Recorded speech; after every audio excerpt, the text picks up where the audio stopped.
Magandang umaga, narito na ang PTV Balita ngayon. Nagpaplano na ng panibagong misyon sa West Philippine Sea ang atin ito coalition. Matatandaang nitong kalagitnaan ng Mayo lang ay matagumpay na naglunsad ng civilian mission ang grupo para maghatid ng supply sa mga mangingisdang Pinoy sa Baho de Masinloc.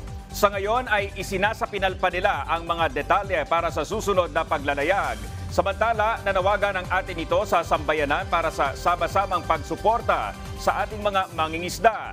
Hiling nila naway fish, fish, fish, and peace, peace, peace ang maghari sa West Philippine Sea. Mangisda kayo na mangisda. Tubig natin yan.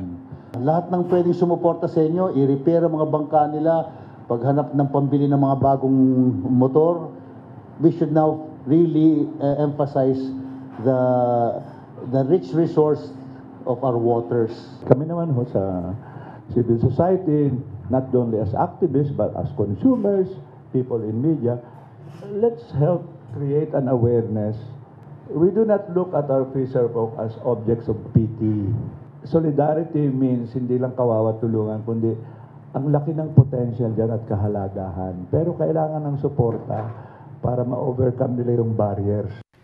Target ng National Amnesty Commission na makatanggap ng mahigit 20,000 applications for amnesty habang naghahanda naman sila para sa 100,000 aplikante sa susunod na 2 taon. May 9 na local amnesty board sa bansa at gusto nila itong dagdagan ng 10 pa para bumilis ang proseso. 10 araw lang ang kailangan ng NAC bago nila ihain ang mga dokumento sa Office of the President.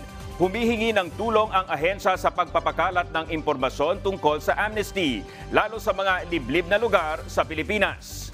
There are places in Mindanao na hindi natin kayang maabot sa mga minsan may mga lugar na walang signal, may mga lugar na hindi naaabot ng radyo o TV. So, tutulungan nila kami para maabot namin ang mga kababayan natin na nagrebelde para kung gusto nila mag-apply for amnesty. Ini-encourage ko po yung mga kababayan natin. Magtiwala po sila sa administrasyon na ito ng gobyerno.